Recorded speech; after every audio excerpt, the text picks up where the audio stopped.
Perfect. Okay. So, hello everyone. Today is Saturday, May 11th, 2019. My name is Jim Knox. Carol, who normally hosts the calls, is out of town on personal business, so you're stuck with me as your host for you. This is our contract trust conference call. We are not accountants, tax professionals, lawyers, or currency dealers. We are not engaged in rendering legal, tax, accounting, or other professional advice. Should you require those services, you should retain competent advice from a professional in that field. As we approach this RV currency review evaluation, it is more important than ever for us to be prepared for our exchange. So let's talk about contract trusts. Okay, good day, Judy. You about ready to get started? Let me see if I can get you unmuted here. I got to find you. There you are. Okay, Judy, you there? Yes, sir. Ready. I'm all ready to get started. All right. Well, let me get my thing in front of me, and we will do it. Okay. We've been talking to you about business trust and common law for the last several years. Today we're going to change things up a bit. This trust that we use is based on the Massachusetts Business Trust. When looking it up in a law library, you'll find it in the B as in boy section, not the T section with all the rest of the trusts. It is a unique entity that is not a grant or trust, nor is it revocable. It is based on the law of contracts. We as Americans are guaranteed the right to contract by our Constitution. Most of us have heard that the RV will usher in a new era politically. Nasara and Jassara appear to be on the horizon, along with the resurgence of common law and the restoration of our republic. Most of the statutory laws in the trust may be changed to reflect that. Many laws will be phased out rapidly, and all contracts will be amended accordingly. Our contract trust is a common law trust and is not going anywhere. During the course of your research into the best asset protection vehicle for you and your hoped-for revaluation of the dinar and other currencies, most of you heard about many statutory trusts, business trusts, LLCs, corporations, and other statutory entities. The usage of the term business trust is actually a misnomer in this case. There is no business and is more accurately described as a contract in trust form. The addition of the word business has led much confusion, especially among bankers. They say business, and they expect you to have a proper documentation from the state. Regardless of whatever information we may give them, their legal departments have become watchdogs to make sure no one is involved in any fraudulent activity. So given what we have learned, and what the banks are expecting of a business trust, my associates and I have decided to revert to the term contract business trust organization. So we're not saying it's a business trust anymore. We're saying it's a contract trust organization. It's exactly the same trust that we've been using for years. We just decided to drop the word business. It does say business in the trust in certain areas. Be aware of that when you look at all of the definitions of the trust in the contract trust. But we don't put it in the title. We don't put it on the leading documents. The character of the trust organization is described in the contract declaration of trust as follows. It is expressly declared that this contract trust organization, also known as a common law trust organization, business trust, pure trust organization, contract trust organization, and or unincorporated business organization, or better known as UBO, is not a partnership, joint stock company, or any other form of association or statutory trust. It is a non-grantor, irrevocable, non-associated trust which lacks the preponderance of corporate characteristics and is hereby created by contract as a separate lawful entity. Now that we have that out of the way, let's discuss why we think the contract trust is the best vehicle to protect your assets, those you have now and those you hope to have very soon. Judy, are you ready to get going on this thing? Yes, sir, I am. Let me ask you, Jim, what are the advantages of using the contract trust? Well, there are obviously many advantages, but for most people, the single biggest feature is that you can become the trustee. Quite simply, there is no one between you and your money, and we've said that many, many times. The trust does not rely on any state laws or regulations for its power of authority. The trust organization is a contract in trust form. It derives its legality and lawfulness from the Constitution for the United States of America. Article 1, Section 10, which preserves and protects the unalienable rights of all Americans to enter into a contract. The trust owns its assets in fee simple, meaning 100% of its assets. That is managed by one or more trustees. The assets of the trust will never be subject to probate or inheritance, estate taxes, etc. The assets of the trust are protected from third-party creditors who may have an issue with you personally. Because not registered in any state, your privacy and anonymity are pretty much guaranteed. So, Jim, what's involved in creating this contract trust? Well, Judy, this trust is a contract, and since we can't contract with ourselves, we use a third party called a creator. The creator can be anyone you choose. Your adult child, your brother-in-law, a trusted coworker. The creator temporarily takes title to your assets and exchanges them to the contract trust. This is all on paper. The creator doesn't need to know how much of anything you are exchanging into the trust. As this is an exchange, you need to get something back, right? The creator gives you $21 and 100 trust certificate units. I usually suggest that you give the creator the 21 ahead of time and take them out to lunch so they have not spending their own money. The $21, the $21 should be in the form of money, not currency, such as gold or silver. You can use silver certificates, which is a type of representative money issued between 1878 and 1964 in the United States as part of a circulation of paper currency. They were produced in response to silver agitation by citizens who were angered by the Fourth Coinage Act, which had effectively placed the United States on a gold standard. The certificates were initially redeemed for the face value of silver dollar coins, and later for 1 year, June 24th, 1967 to June 24th, 1968, in raw silver bullion. But since 1968, they have been redeemed only in Federal Reserve notes and are thus obsolete, but still valid legal tender at their face value, thus are still an acceptable form of currency. In my opinion, using a silver certificate shows the intent to use money in a convenient form. The Seventh Amendment of the United States Constitution provides that the right to a trial by jury shall be preserved in civil cases like property disputes when the amount in controversy exceeds $20. That's why we use $21. However, this does not guarantee the right to a jury trial in every case. Rather, it preserves the right to a jury for traditional jury issues, which are questions of fact, whereas judges decide matters of law. I don't think you'll have an issue with matters of law because it's already been to the Supreme Court. So it's going to be a matter of issues, questions of facts, rather. You can easily purchase silver certificates at any coin store. Prices will vary on the condition of the bills. And I buy them whenever I can, and I have a few. I hoard them because I use them a lot. Wow. So you can get a $21 silver certificate? You can get a 20 and a 1, 4 5s and a 1, a 10, a 5, a 5 and a 1. Okay, good. All right. Great. Thanks, Jim. So does it?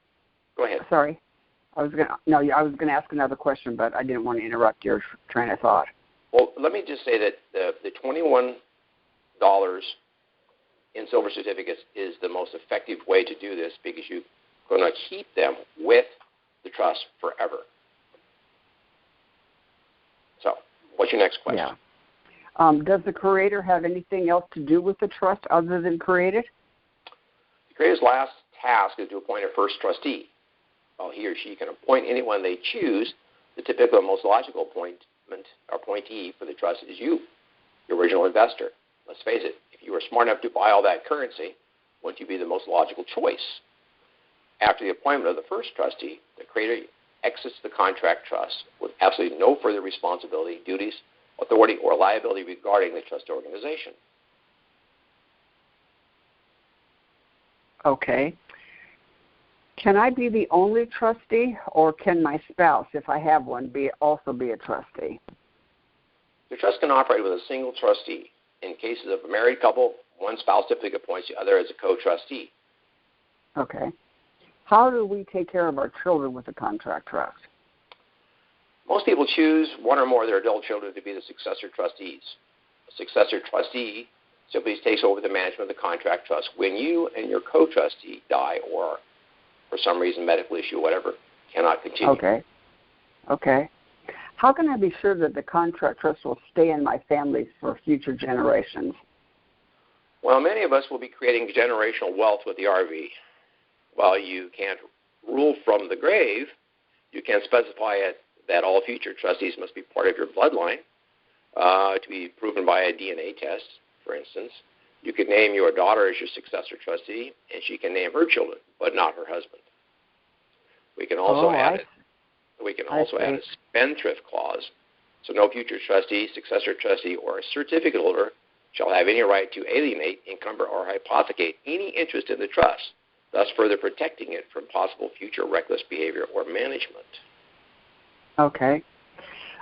Jim, I've heard that using a trust can save me money on taxes. Does this apply to the contract trust as well? Well, yes. Well, primarily the benefit of the contract trust is asset protection. It may save some money on taxes. Mm-hmm. We have all heard that this RV will most likely not be taxed at the federal level, but it may be taxed at the state level. Okay. So I live in a state that has high state taxes. Is there any other way to avoid being taxed on the RV in my state? Yeah, we suggest you domicile the trust in a state that does not levy a state tax. Corporations and LLCs have been using this particular method for years. I live in Oregon, but mine are based in Washington State. We recommend Wyoming, as there are a few, if any, laws in Wyoming regarding this type of trust. A mailbox in Cheyenne, or where's the other one we have? Evanston. Either one costs about $120 a year, and you must maintain that address to keep the trust protected from the state tax. You would think about these places. You can get up to 5 trusts per post box in some of these. While the privacy is of the utmost importance, any mailbox rental will provide a USPS form which requires your name and home address. I also suggest you send the trust a piece of registered mail to further verify the address of the trust. Okay. So I've got a mailbox. What next? Well, once you've completed a short application, I'll obtain an EIN for the trust, create the trust with your personal information. The trust you receive from my office is totally personalized for you, and every line that needs a signature has your name on it and is flagged by sticky note to make it easier for you and the creator to navigate. Okay, that sounds pretty straightforward, Jim. Doesn't sound complicated at all. Just a matter of, just educating yourself by what you guys provide with the discs that you provide. So here's the big question. So many people ask me, how do I get money out of the trust? Well, that's a great question, and one that we often hear. There are several ways. As a trustee, you're entitled to a salary. While this is taxable to you, I think it's still a good idea. You can take as much or little as you determine you need. You find you can make it on $10,000 a month, give yourself a raise. If you are also entitled to to take a share of the distribution, much like a stock dividend, if the trustee decide to make one. Again, that is taxable income to you. Let the trust pay for your business expenses. You'll have office expenses, professional assistance, as well as automobile expenses. If you're planning a trip, make it a business trip so you can write it off. Most of the expenses that you incur can be written off by the trust. Likewise with a golf or tennis membership. You need to expand your circle of potential business offers, right? Suppose you are thinking about buying property in Europe. Why not make it a working vacation? Talk to realtors, pick up business cards, etc. I'm sure you'll meet a lot of business contacts on the golf course, tennis course, in the marina, etc. Maybe the trust could contribute to the cost of those memberships. Well, I would try to write off the cost of everything. I wouldn't try to write off the cost of everything. This is certainly a good way to pay for those expenses. The trust can also pay for your insurance needs. You can also borrow money for the big ticket items like real estate and new cars. You must make payments, even if it's just a nominal amount for interest. How about a 10-year renewable balloon note at 2% interest? You must make the interest payments, or the IRS will consider it a gift. Okay. Another method is to have your first or your mother-lode trust create and fund additional trust to purchase that new house or fancy car. That way the new trust owns the assets from day one. It's not a taxable event. You don't have to make payments. So let's walk through that. I have a mother load. I'm going to create another one for a new house. As a that's let's say a car. Let's say $100,000 car. So the mother load trust funds the fancy car trust. Let's call it with $100,000, and then the trust buys the car. Is that what you're saying? That's partially right. Actually, okay. You do that exactly that way, but you want to put more than $100,000 in there for a $100,000 car. You will have insurance. You'll have. Oh, okay. So you could put $150,000, and then you've got all the car expenses paid for as long as you have the car, essentially. Pretty much that, exactly. Okay. So you want to put enough for the house. You do the same with a house, same with the cars, the boat. You put enough to cover the expenses for, say, 5 or 6 years. Okay, great. And then the fancy car trust, simply, that's the only purpose of it. It's not like it's going to be a lot of work for you, because it has one main transaction, buying the car, and then whatever the expenses are annually. So that's not going to create a lot of work for people to have all these additional trusts, correct? No, you're going to be the trustee of each one of them, and then you just have to do the basics, which is, have a meeting with yourself, me, myself, and I, the trustee, the board of trustees, and we do all the paperwork every year properly. And it's a very nominal amount of effort. Great. So if it's not taxed and I put all the money in the trust, will I be taxed when I take it out? Or how do I get the money out front without paying taxes on it? Well, again, I'm not a CPA or a tax planner. This is just my opinion how we may be able to take advantage of this one-time tax break. I think most of us have issues that we need to address post-RV, whether it be outstanding debt, a new car, helping out friends or family. We don't medical want to expenses. Taxes, have to, right? Yes, that's correct. So at the exchange, how about this scenario? Mr. Banker, I now have X millions of dollars. I would like you to put $100,000 into my personal account. Here's my account number and my wiring instructions. I would like you to give me $7,500 cash when I leave, as well as a funded debit card attached to my personal account. I will need these wires to be sent, and here's a list of the cashier's checks that I need. I'll need a pass-through account for X dollars. I would like to put the balance into an account at your bank for ABC Trust to begin a long-term mutually beneficial relationship. Here's my paperwork. You give them the abstract and the EIN. Should be all that you need. This is obviously a pretty simplified, but you kind of get the idea how this would work. Right. Okay. Wow, this all sounds so logical to me, Jim. I'm concerned, though, that I'm going to be overwhelmed with the paperwork necessary to keep me out of trouble with the contract trust. Do you have any instructions about what I have to do? Yeah. Each trust comes with several PDF files that explain the trust. They advise you how to operate it with the legal backup for all of it. We also have an extensive members-only website that all of our clients have access to. The biggest thing to remember with an asset protection plan is do not commingle the trust money with your money. That's a big no-no. You also need to write periodic minutes to reflect your actions and give your future successor trustees a history of what you've done with the trust. Sounds like a lot of work. Maybe not, though, right? Well, it's not. And I make it simple because I have a tablet. I actually have 7 tablets in the corner of my desk, and each one's labeled for one of my main trusts. And whenever I do something, I have that little tablet. I make a note in it, and then I formalize that note once a month or thereabouts with a minute that I put in the trust. So it probably takes me 10 minutes, 15 minutes per trust per month. Right. So it's really not a lot of work. So if you have a lot of projects, though, you wish to start, consider this, that after the RV, with newfound wealth, do you really think you'll be managing the money that your projects and yourself? I mean, you just can't do all that stuff. It's not really possible. So the numbers this may bring are in far higher than most of us have ever dreamt about, right? We're going to have more money than we can ever think about spending. So if you're going to try and live a life of Riley, it's just not going to happen. It's going to be a task managing your money. So you're going to have to hire somebody. You know? Right. Great wealth brings also great responsibility. I would suggest a competent trust management company to advise you.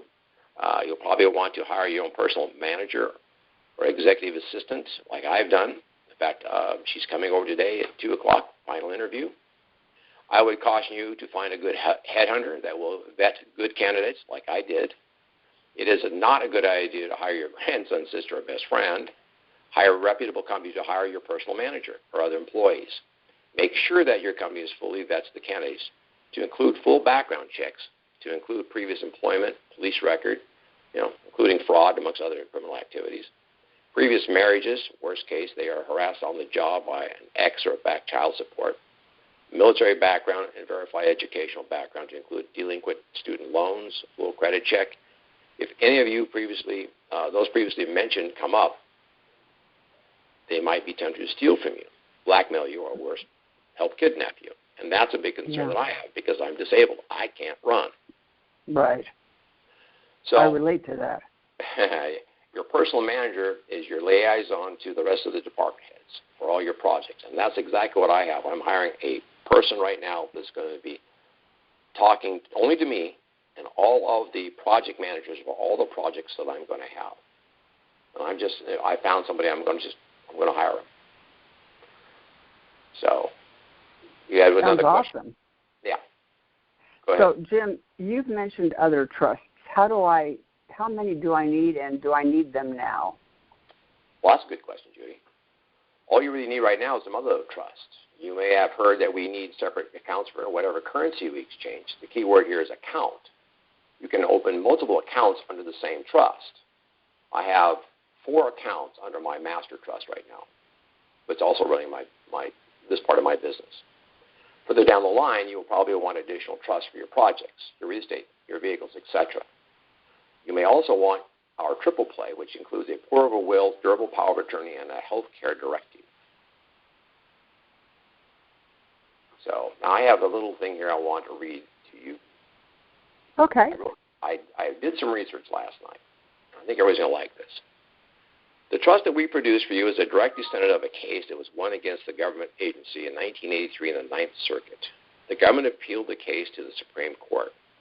3 justices reviewed the case, agreeing with the Ninth Circuit. Effectively, this trust has a pedigree that is unmatched. Further, this trust is solely owned and copyrighted by Indicator Information Institute, that being Jay and Carol, my business partners.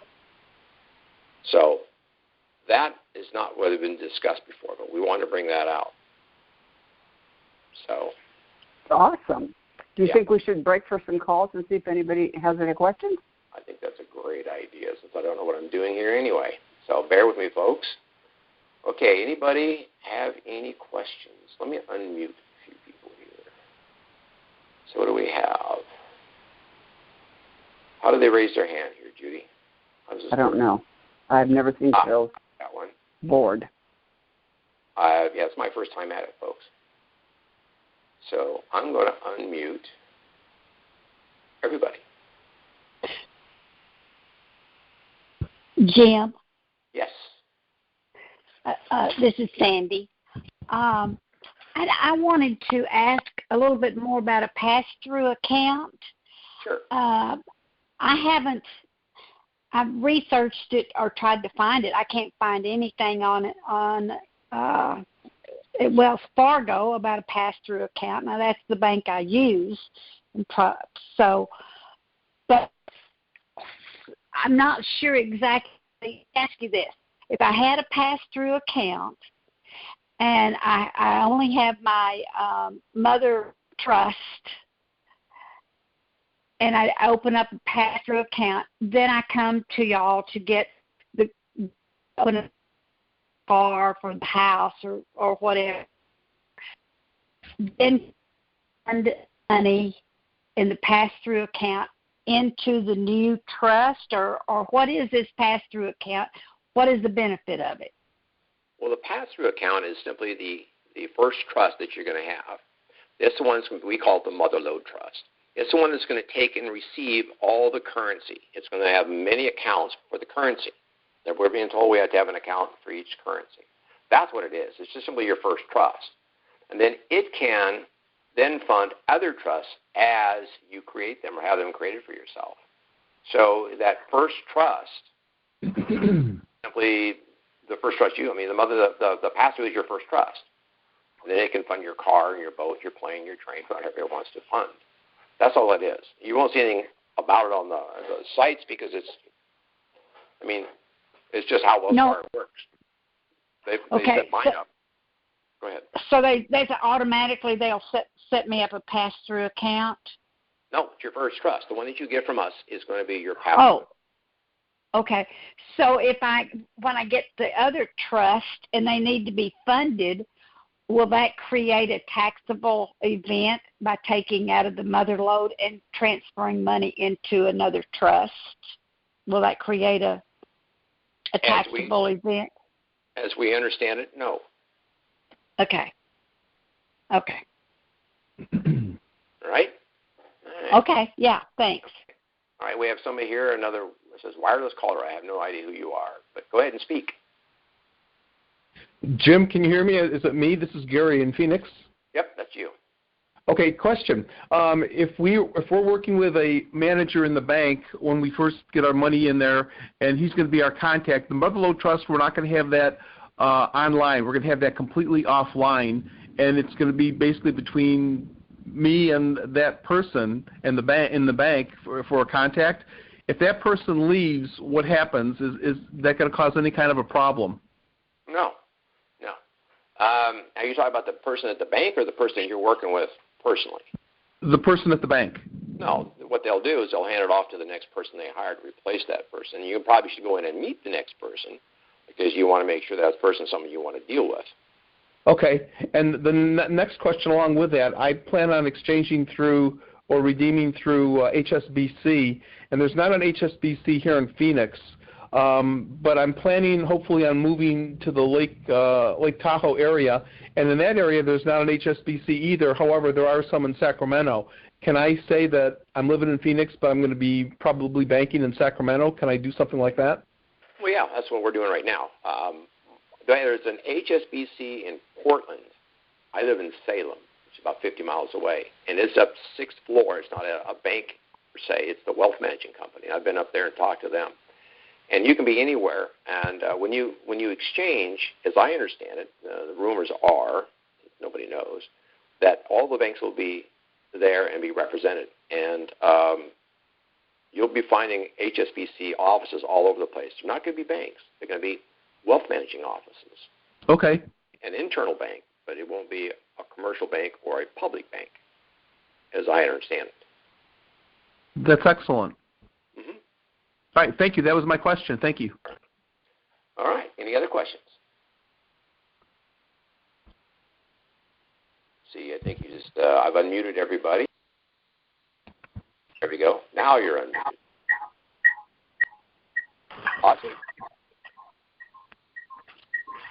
You got a question for Audrey?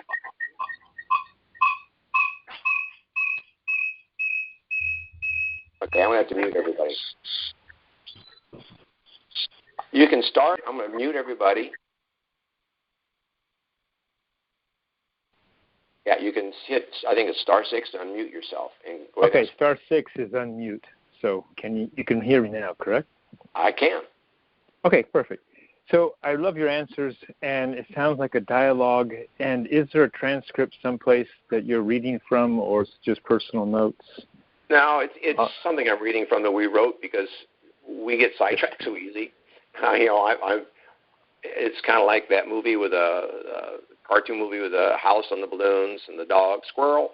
I get sidetracked too easy, so I wrote everything down. I can ship it to you. It's not a big deal.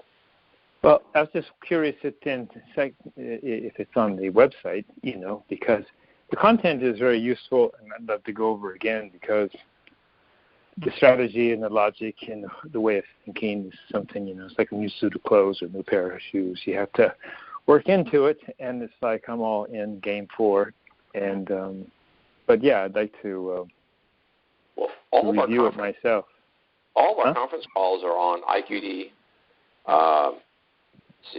Info at IQDcalls.com. Every one of ours. In fact, this will be there this afternoon.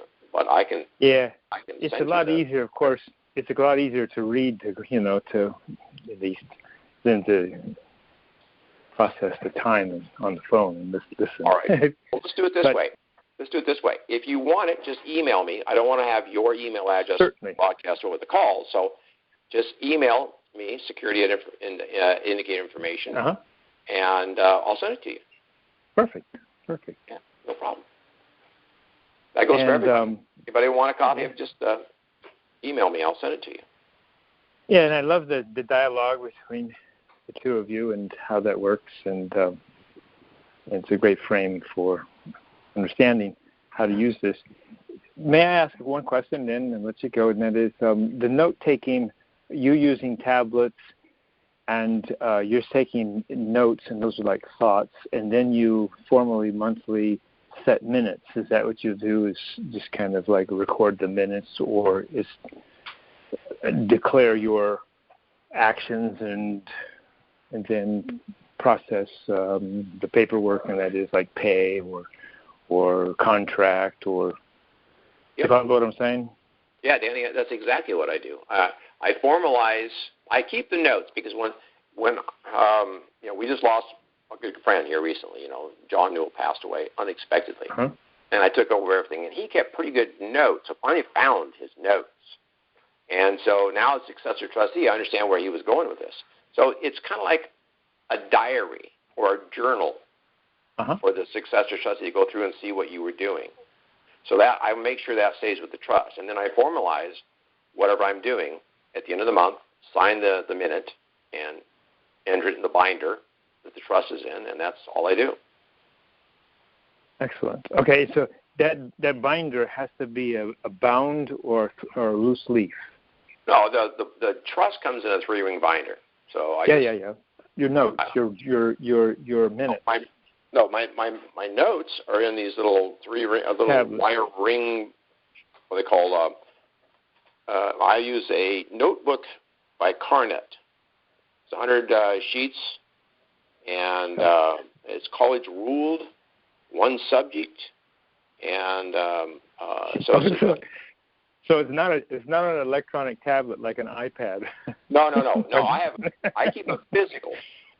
Okay, thank you. Because the reason I do the physical is because the court will uphold your notes. This is important. That's right. I'm glad you brought this up. If you have a set of notes that go back, and then they can look at the notebook and say, okay, yeah, these notes have been written off and on for the last year or so.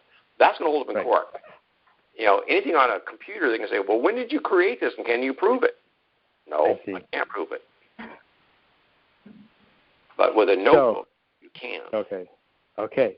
So you have a notebook, and then you have a minutes book. Is that right? 2 books? Correct. Or 2? Correct. Okay. So the minute book, well, actually it's not a minute book, it's the trust. And the minutes go in the book with the trust. You just keep adding minute after minute after minute at the back of the trust. Oh, I see. Okay. So you just add the page. Okay. Yeah, and that's what I'm talking about, the 3-ring binder. And that's the 3-ring binder is where the trust is at. And so I actually formalize my thoughts into the form of a minute, print it, sign it, 3-hole punch it, stick it in the binder. Gotcha. So you do that electronically, your minutes. Yeah. Print them and bind them. Right. Okay. And that establishes legal credibility because it's printed in a loose leaf binder, that's removable. Because I understand that the binding, maybe I'm just splitting hairs here, but it used to be it couldn't be removable, had to be bound, but I guess that's changed now. Well, it's changed because it's a private document. The only time that's ever going to be seen if you get drug into court. Now, we've never had that happen yet. So that's right. Because you have right for your personal property and papers. That's right. Constitutionally, yeah. Right. So the only thing that you're going to do is with the minute and it's signed and the dated, that formalizes for the trust, for the contract. Remember, this is a contract in trust form. Right. Okay. So that formalizes that. And then my little binder, my little notepad, is my evidence if I have to go to court that, hey, I've been thinking about this. This is what we did. This is why we did it. It's more of a background, like a diary, a journal. Yeah, it gives you the background, the context, everything like that. Yep. So that's wonderful. And can you, off the top of your head, define a contract just for us? Like, I think there's 5 things that you have to have a contract, a formal contract. No, I can't. As I recall, it's the parties, it's a date, it's a transaction, it's money, okay, and it's performance by when. But and intent. Intent, okay. That's when you miss intent. You had 4. That's the 5th, intent. Isn't that cool? Yeah. You did better than I did. Well, I just picking bones here, but anyway, it's just fun. Thank you very much. You bet. Anybody else? Okay. Well, then let's finish this up. It's a beautiful day outside. Everybody wants to get out to have some fun, I'm sure. Hello, Jim. Hey, go ahead. Hi, my name is Neil from New York. Got a question for you. Yeah. I've been listening to some other calls, and according to these calls, they're saying that irrevocable trust will not be accepted by the bank. That you have to have a grantor's revocable trust. Yeah, I've heard that. Do you know anything about that? Well, I've heard that, and the only party that's really saying that is Shelton, that I know of. That's and I think he started saying that stuff because that's what he has. I have a copy of his trust. It's really not a trust. It's more of a will. And it's, 65 pages long. Ours is. Yeah, I know. So anyway, I'm not really buying that. If that's true, then why are we able to open up accounts with these trusts now? I opened up 4 this last week, 2 for me and 2 for a friend. We have accounts at Wells Fargo. They've never stopped. Been doing this for years. Was that with the revaluation? No, I mean, we should be a regular bank account, right? It's just a regular bank account. That's all they need. Right. I mean, they don't really care what the instrument is. Think about that for a second. They don't really care. They're not legal beings. Yeah. They have no interest in that. They should not even question you. Yeah, I know. But what happens when you're sitting in front of the banker and the banker says, we can't accept this trust, we're SOL. Well, you're going to have to accept one of their so-called skeleton trusts. Well, then you set up a skeleton trust, and you roll it from there into your trust, the one you want. I don't see that going to be an issue because why would they say it has to be revocable? It's because they want to claw the money back? Think about that. I have no idea. It's just what I've been hearing, I know. I've heard it too, and I don't agree with it at all because I'm opening trust accounts all the time right now. And I've confronted that party, and they never could give me an answer. Okay. Yeah, I was just getting concerned about it because I've been hearing it so much that, I said, well, what the heck am I going to do? I'm sitting in front of a banker. Boom, If you think it through, here's my point on that. You're going to hand this banker a huge amount of money. Do you think he's not going to take that? You think that he's going to say, well, you can't do that because you don't have the instrument? Heck no. They're going to take and use whatever instrument you bring in there because they want that money. There's no liability to them. Yeah, I thought about that too. Yeah. Okay. I just don't see the argument as having any value, especially from the person that started the argument. And I've asked, he says, they got to be pre-approved. I said, well, send me the information so I get mine pre-approved. He never has, never could. So that's what I mean. That's another point. He says that these trusts, the revocable trusts that are grantors' trusts, are supposedly already pre-approved by the banks, supposedly. No. Yeah, I've asked to have that approval person contact me or give me the phone number to talk to that approval person. It doesn't exist. Okay. All right. Okay, I just thought I'd give you a heads up on it and see what you thought about it. Well, I'm glad you brought it up. It's a good question. Yeah. Okay, thanks very much. You bet. Sandy, you got a question? Yes, I had a question about the certificates that we have in the with our, and what do we do with the extra certificates? I mean, do we ever sign those? Hey, let me explain how that works. Okay. So you get 2 certificates. They're 50 units each. So if it's just you as the trustee, you get both of them. If it's you and somebody else, then you each get one. If you're the investors, not the trustee, the investors. Now, should something happen to one of the trustees, one of the investors, one of the originators, then that certificate becomes null and void. It goes back to the trust. And then the next certificate, Certificate 3, is issued to the successor trustee. So now they're taking the place of the original investor. That's how that works. Okay. So that would only be signed and filled in that situation. Oh, okay. So who, at the time, say I'm the only trustee, and when I pass on, the successor trustee comes in, then who notarizes or who makes the execution of that certificate? The successor trustee would then fill it in, put their name in there, sign it as the successor trustee. They can receive it as successor trustee. Okay. All right. Thank you. You bet, Sandy. James, you're up. Yeah. I've been told by 3 different credit unions that they will not do an irrevocable trust account. Banks, I've had no problem with. It's just credit unions. Well, yeah, I had the same issue with the credit union until I forced them to take it, and I have an account in a credit union, and they did take the irrevocable trust. And it just comes right down to they're run by a board, and they get attorneys in there, and attorneys don't understand it. So you have to go through the process of educating the attorneys and send them the documentation. That's all it comes down to is, they just don't know. Yeah. I like credit unions. I don't know why. I like them better than banks, but and state banks better than federal. But well, I do too. Credit unions are better because they are local. Money stays local. Right. So. Okay. Thank you. You bet. Okay. Next question? No, that's all. Okay. Jim? Yeah. This is Dean. Hey, Dean. Should we consider changing our mother lode trust to an interest-bearing account with no monthly statements?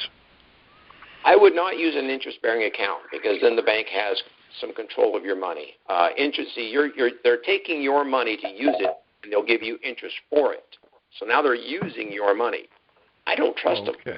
I mean, I just don't trust them. I've had too many run-ins with Wells Fargo. I've been over 23 years, and had multiple times I've had to really get on their butt. Okay, so just leave it as a non-interest-bearing account for safety. Yep. Dean, let me amend that.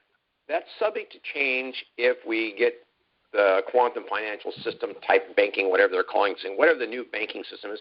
If it works, if it looks like it's going to be solid, then I would amend that and say, I could do it. But right now, no.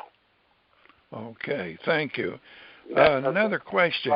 As far as putting personal stuff in it, like art, jewelry, tools, and so forth, do we just list it in the minutes?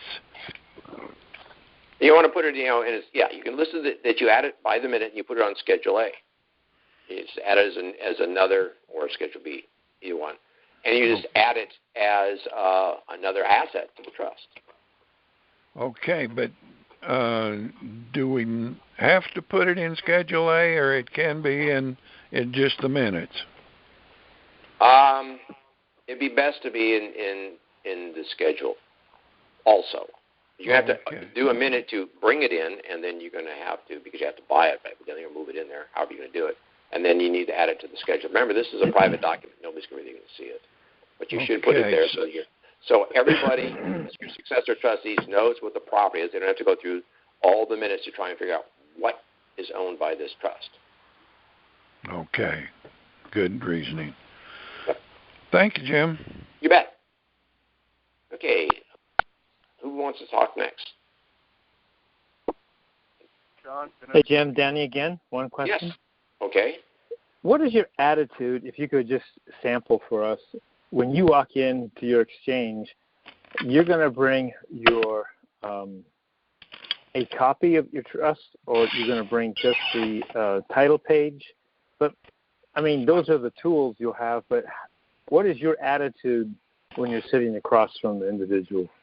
Well, I'm bringing everything. I don't think I'll have to show them everything, but just in case, I'm bringing everything. But I would probably only show them the abstract and the CP 575, which is from the IRS. And then if they need to see more, I would ask them, well, okay, why you need to see it? Are you an attorney? Are you trying to practice law? Are you making a determination? I would ask them questions. Why they need to see it. So okay. That's what I would do.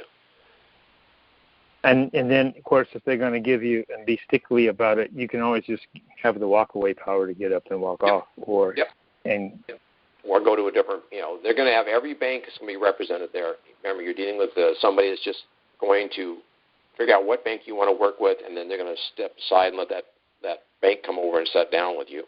In my opinion, that's how it's going to work. And if you don't like that one, say, no, next, give me another different banker. Because the power that I have is the money. I have the money. And they don't. They want it. They won't. Okay. Thank you. All right. Mr. Novoveski, you're up. Yes, I already spoke. Oh, okay. You're still in the queue, so I thought you wanted to say something new. It's fine. Okay, sorry. No problem. No problem. Anybody else have any questions? I do. Okay. Go for it. When states that do have an income tax, when their requirement is that you have to pay a state income tax, you're obligated to pay a national sales tax. But as far as I know, trusts are not one of the 4 entities that's required to pay income tax, so then I wouldn't have to worry about it for the state tax. I would agree with that. I would say that if you harbor your trust, like I do, in another state that doesn't have state income tax, has a sales tax. I don't really live there. I don't spend a lot of money there, but I don't mind paying a little tax when I'm there. But the IRS is and the courts have ruled that you have the ability and the right to set up your account to pay the least amount of taxes as possible. So you shouldn't have any problem with that. All right, thank you. All right. Sandy, Dean, anyone of you guys a question? Taylor or James, got a question? I don't have any. Okay. All right. Well, we've got a couple more things we want to cover, and then if we have any last-minute questions, I'll take them. So, post-RV. Well, our staff now will be around for 6 months, at least. The company will be around for a long time. We're going to hire a team to come in and continue. So you don't have to worry about not being able to continue with these trusts and get support. The website will always be there.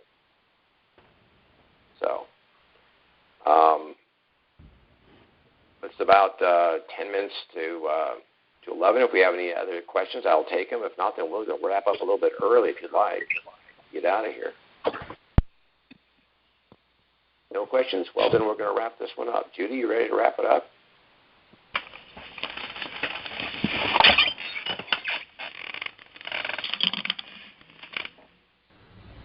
We look forward to hearing from you in 2 weeks. All right.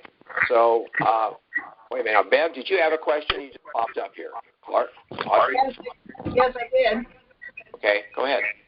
I have 2 of your trusts, and one is a real estate trust contract, and Just feedback. Ready. Go ahead. I'm wondering if when we exchange, if I should put it all in the mother lode trust first and then transfer it over so many million over to the real estate trust. Okay, hold on a second. I got to see if I can get this. Hold on a second here.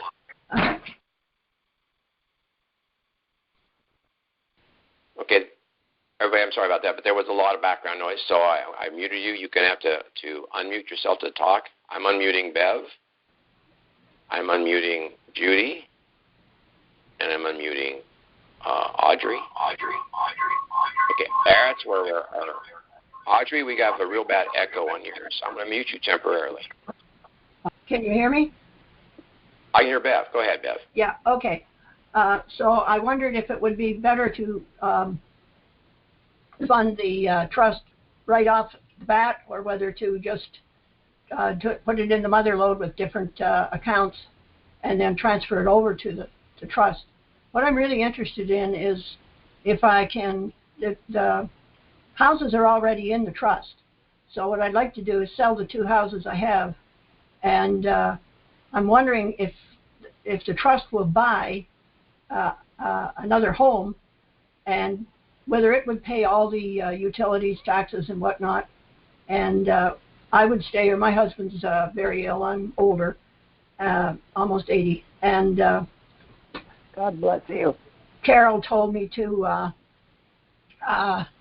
go ahead and put a note in the minutes to the effect that I can stay here as long as I can, rather than take a wage out of the trust for running it, that we could stay here till the end.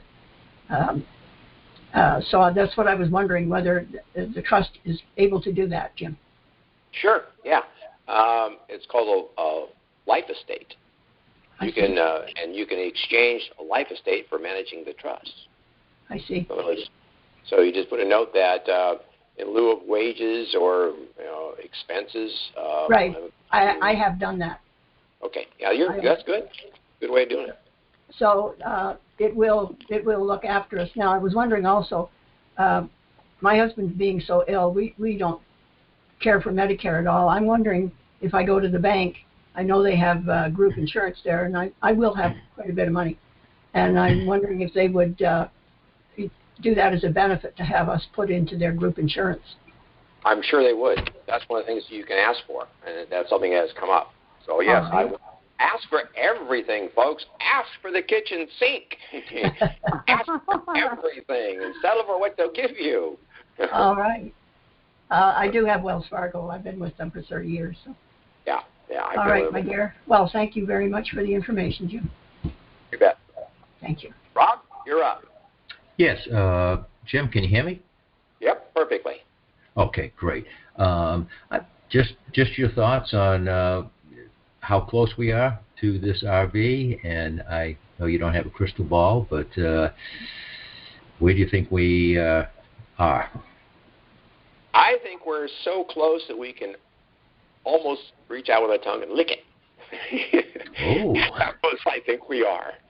I think that you can see something very, very shortly. That's my personal opinion. I have no way of saying it other than I've just woke up this morning and I just felt like, this is interesting energy. It's kind of like there's something out there. I can feel it happening. And I did get a couple interesting things last night texted to me. And there is let me pull it up here on my phone. I'll tell you where it's at. Yeah. There was a video that I got sent that I thought was very interesting. And I did watch some of it. And, oh boy, how can I explain this one? It's Dr. Sam Muggsy has got Kent and a few other people that we know personally on there. In fact, Kent's one of our clients. And this is Kent Dunn, that is. And so it's Sam Muggsy, Kent Dunn, and Drake Bailey on a YouTube. And so I'm going to give you the URL here, and I don't know if you'll be able to get it, but let's give it a shot. And of course, sure. It's https://youtu.be. That's standard. Here is the thing you have to put it after that is a / capital Q, lowercase x, 7, lowercase w, capital J, capital Z, 8, lowercase t, uppercase S, 1, lowercase w. And it was very enlightening. They were talking about it happening next day or so. Oh, wow. Yeah. That's why I said you could almost reach out with your tongue and lick it. It's that close. Wow. Wow. This Ramadan has nothing to really do with it. No, it does. It never has. Oh, it never has. Oh. No, this is a banking issue, not a religious issue. And right now, they say that this thing started Friday evening in Hong Kong. This is what they say. They told me it started Friday evening in Hong Kong. That was last night, and it takes 72 hours to get here. That's what you can hear on that video, and it's also getting it from many sources. I don't know, folks, if it's true or not. I just don't know. But I'm feeling pretty good about it. I'll say that much. Excellent. So. Fantastic. And if you and Carol go before us, you will inform us, right? I know I mentioned that before. Yeah. Now the plan is this: Carol goes first because she is the top dog of our little group. Okay. And she will call me right after she walks out and tell me what she can tell me without violating the NDA. And then I will get that out to everybody by email just as fast as I can. Oh, fabulous. And then we'll probably have a emergency 911 emergency conference call, and just let everybody know what we hear. Yes. So if you get that, if I send that out, it'll be a high priority email, and I'll send out 3 or 4 notices, the same day to get everybody's attention that we're having a conference call. Mm-hmm. And then it'll be we may not record that one because it might be a little iffy. So you'd have to attend. Yeah. Okay. A live event. Great. I had another question, but I was listening to you, and then I forgot it. Sorry about that. Is there any, when this does happen, do we immediately need to be one of the first ones in? My opinion is this. You want to be one of the first ones that calls the 800 number and schedule yourself 6, 7, 8 days out is my opinion. That's my opinion. That's what I'm going to do. Yes, because I'm going to go to Reno.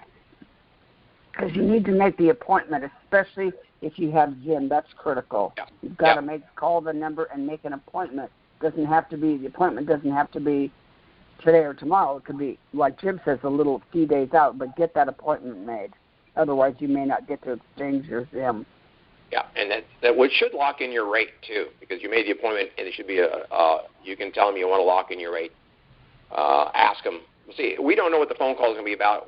What I hear from my source is a robocall. You call, they'll ask you some questions, and depending on what your response is, then they'll automatically take you to a live operator because they're going to ask you, okay, what currencies do you have? And I think as soon as you say Zim, it's going to trigger, and they're going to send you to a live operator and get you situated someplace right away so you can get that taken care of. Mm-hmm. That's what I hear. I don't know if it's true, but that's what I heard. It makes sense. We're hearing that from multiple sources. Yeah. And how do we get the 800 numbers? Well, I'm not sure where they're going to come from, but as soon as they come out, everybody on our group, everybody here will be getting an email. I'll send out a blast email right away. Oh, okay. And the moment I have it and I confirm it, it's a real, but I'll make my call. I'll call the 800 number first, make sure it's a real 800 number, and then I'll put it out right away. So anything coming from security and indicator information from this day forward, please pay attention to it because it might have some very vital information. That's my email address. Mm-hmm. Okay. Right? Yes. Fabulous. Yeah. I know. Thank you, Jim. You bet, Rob. Yeah. Finally getting a little excited here. It's been a long, treacherous road here for most of us. Yes. I got in this thing in 2009, so yeah, it's been a long time. Wow, 2009. Yeah, this is roller coaster ride. I know. Sometimes Carol gets mad at me. She says, "I wish you never would have told me about this." Yeah. Yeah. That's so funny. Why did you tell me 9 years ago? Why didn't you wait till just before? That way we have to go all through all this. Yeah, right. Yeah. Okay, we have another popping up call, Extreme Grout. You want to make a statement? Question? Yes. Great call. Really appreciate it. I was wondering if you can give that link again. I was trying to write down that link for that YouTube. Sure. Give me a second. Pull it back up. Actually, do I have it here? Just a second. Jim, is it possible to shoot out a blast email with that link on it for the people on the call, or is that too much? No. Well, it would take me a while to figure out who's on the call and do that. So let me just give it to them one more time. Got it. Okay. It's a, you have to use the HTTPS /youtu.be. That gets you into YouTube. And then it's /Q, lowercase x, number 7, lowercase w, capital J, capital Z, number 8, lowercase t as in Tom, uppercase S as in Sam, number 1, and lowercase w. Thank you. You bet. Thanks, Jim. That's on YouTube. Yep. Anybody else got a question or a comment? Last chance. Going. Jim? Yeah, go ahead, Rob. I just real quick here. I was just going to mention to people that they could actually listen to the recording and get that information. That's true. I forgot about that. I'm recording this. Yeah, YouTube. So, I'll post it later today, so it'll be on iqdcalls.com. Great. All right. Thanks, well, Jim. After 11 o'clock, and I have appointments yet today, so I am going to, if there's nothing else anybody has to ask me, I'm going to go ahead and shut this call down. Last time, going, gone. Any questions? You did a great job. Thanks, Rob. Thanks. All right. So, okay, I'm going to read this last part, and if I don't read it, Carol will bump me on the head. Okay, so I think about it wraps it up for today. In future calls, we would like to make some suggestions to you about your new, wonderful, wealthy life. Things like personal security, asset usage, and management techniques. Like many of you, I have heard that we must have a trust when we exchange, so I urge you to be prepared. Typical turnaround time is less than a week, but I expect that to be considerably longer post-RV. Our business trusts are well priced at only $1,495 for a new client and $1,195 for additional trusts or family members. We also offer a 20% referral fee for any fully paid new trusts. My name is Jim Knox. You can email me at security@indicatorinformation.com. My phone number is 503-583-6791. I'm in Oregon. I will take calls from 9 a.m. to 6 p.m. my time, Monday through Friday. I try to take the weekends to catch up on all my work and do these conference calls. So thank you, Judy, for helping me out. Thank you for attending and the attention you gave me. And let's just hope that what I just said about the RV is true. So we're going to close with goodbye and go RV. Thank you, Jimmy. Have a nice weekend. You guys do the same. Bye-bye, everybody. Bye-bye, everybody. Bye. Bye. Thanks.